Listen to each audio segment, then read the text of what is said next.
सभी किसान भाइयों को मेरा राम राम। मेरा नाम धर्मेंद्र सिंह यादव है। मैं एक्सी डेवलपमेंट सर्विस गुना से आया हूँ। आज हम जिस गांव में आए हूँ, इस गांव का नाम है बेरगेड़ी। यहाँ पर एक किसान है जिनका नाम रामबाबू रघुवंशी है। रामबाबू रघुवंशी जो हैं, आज हमको उनकी तुअर की जो फसल है उसमें इल्लियों का प्रकोप शुरू हो गया है। उसकी रोकथाम के लिए उसका उपाय करके बताएंगे। आइए हम उनसे मिलते हैं। दादा राम राम। राम राम भैया, राम राम। मेरा नाम धर्मेंद्र सिंह यादव है। मैं एक्सी डेवलपमेंट सर्विस गुना से आया हूँ। अच्छा दादा, आपका नाम क्या है? मेरा नाम रामबाबू रघुवंशी है। मैं ग्राम बेरगेड़ी का रहने वाला हूँ। अच्छा, आपका नाम रामबाबू रघुवंशी है और आप ग्राम बेरगेड़ी के रहने वाले हैं। हाँ साहब। आज आप हमें क्या बताएंगे?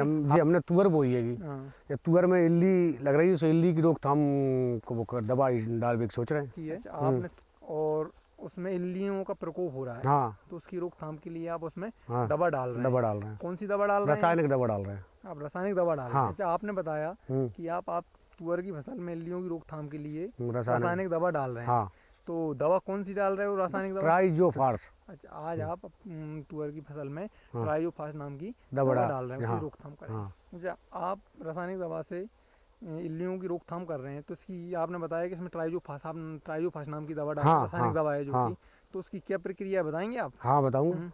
तो उसमें एक 15 लीटर पानी का पंप लेंगे। 15 लीटर पानी लेंगे, उसमें जो है बाई 40 से 45 ml के हिसाब से, ग्राम के हिसाब से वो हम डाल देंगे। अच्छा, एक आप 15 लीटर पानी का पंप लेंगे। हाँ, उसमें 40 से 45 ml दवा डाल देंगे। फिर उससे छिड़काव करेंगे। आपने बताया कि आप 40 से 45 ml दवा डालेंगे। तो इसको नापते कैसे हैं आप? नापते हम उसी का, वो जो दवा का ढक्कन आता है उसी के हिसाब से अंदाजा करके ले लेते हैं, उसमें डाल देते हैं। साथ में ढक्कन आता है। हाँ, उसमें ही वो बना रहता है कि इसमें मतलब वो लिमिट रहता है, वो लिखा रहता है, उससे डाल लेते हैं। उसी से आप नापते हो। आप ये सारी प्रक्रिया आप हमें अब करके बताएंगे? हाँ बिल्कुल। जी, हमारी रासायनिक दवा है जी। हमारा 15 लीटर पानी का पंप है। 15 लीटर पानी भर लिया है इसमें हमने। ये 50 ml की है। इससे हम जो है थोड़ी सी ने कम जामा दवा डाल देते हैं। अच्छा, आपने हमें अभी दवाई बताई, आप कौन सी दवा का प्रयोग करेंगे? हाँ।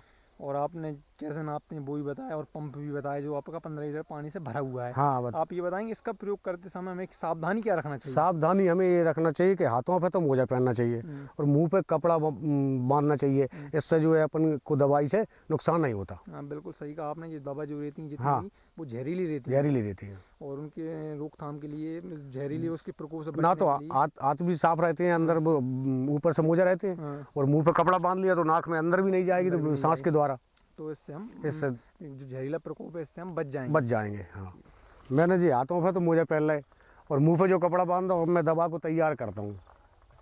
देखो, हमने जो दवाई ले ली, अब जाकर ढक्कन खोलेंगे हम, और जाम में भर के नहीं अपन जाम में डालेंगे। देखो, हम अब दवाई डाल रहे हैं जाम में। अब जो दवाई हम पंप में डालेंगे। लो, अब हम जाम में डाल दी जाम ढक्कन लगा के अब हम छिड़काव करेंगे। अब जो हमारी तुअर की फसल है, जहाँ में हम इल्ली की दवाई को छिड़काव करेंगे। जी, हमारा तुअर का पेड़ है। इस तुअर के पेड़ में फली भी लगने लगी है, और जो फली में इल्ली आ गई, अब इल्ली जाए खा रही है। यदि हम जो इल्ली की रोकथाम ना करेंगे तो जो सब नष्ट हो जाएगी। जहाँ में जो छोटी छोटी इल्ली लग रही हैं, ये आप देखो, जो तुअर का पेड़ है, ये कम दवाई से जो नुकसान हो रहा है, वो जो नष्ट हो जाएगी इल्ली से, फसल अच्छी रहेगी। दवाई को छिड़काव ऐसी दिशा में करना चाहिए कि अपन तरह हवा ना आ रही हो, ऐसा।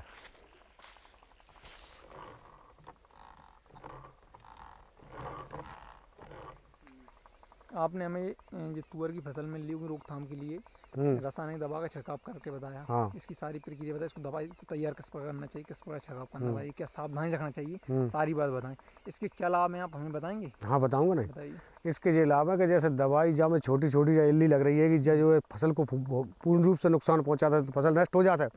फसल नष्ट हो जाएगी तो जब उपज कम हो जाएगी, और जब दवाई अपन छिड़क दी ना, तो दवाई से जब पूरी इल्ली नष्ट हो जाएगी तो फसल की उपज अच्छी होगी, फसल के दाना भी अच्छा पड़ेगा। बिल्कुल सही कहा आपने। इससे जो इल्ली जो रहती है हमारी फसल को नष्ट कर देती है, और अगर इसका हम टाइम रहते उपाय कर लेंगे तो इसकी रोकथाम हो जाएगी और हमारी फसल अच्छी हो जाएगी। तो इसका सबसे बड़ा लाभ यही है कि ये नष्ट हो जाती है और हमारी फसल रोगों से बच जाती है, इल्ली से बच जाती है, इल्ली के खमने से बच जाती है। ठीक है। आपने हमें इल्ली की रोकथाम के लिए दवा तैयार करना बताया, उसको छिड़काव करके बताया, और इसके लाभ बताए क्या लाभ है। इससे संबंधित हमें और हमारे किसान भाइयों के लिए आप संदेश देना चाहेंगे? जी, देना चाहूँगा ना। मैं किसान भाइयों से कहना चाहूँगा कि मैंने इस इस प्रकार से मैंने जो दवा का छिड़काव किया ये इल्ली की रोकथाम के लिए, इस प्रकार सभी किसान भाई करें, क्योंकि इस इल्ली के प्रकोप से सारी फसल नष्ट हो जाती है, अपनी आर्थिक स्थिति कमज़ोर हो जाती है। फसल नष्ट हो जाएगी तो अपन तो उसी फसल पर ही निर्भर है ना। इसलिए मतलब मेरे कहने का मतलब है सभी किसान भाइयों से कि इसी तरीका का उपचार करके नहीं, सभी जो है क्या कहते हैं अपनी उपज को अच्छी तरह से बढ़ाएं। आपने हमें इल्ली रोकथाम के लिए दवाई तैयार करना बताया, रासायनिक दवा जो है आपने तैयार करना बताया, इसके लाभ बताए और एक अच्छा संदेश भी दिया, उसके लिए आपका बहुत बहुत धन्यवाद। जय राम जी की।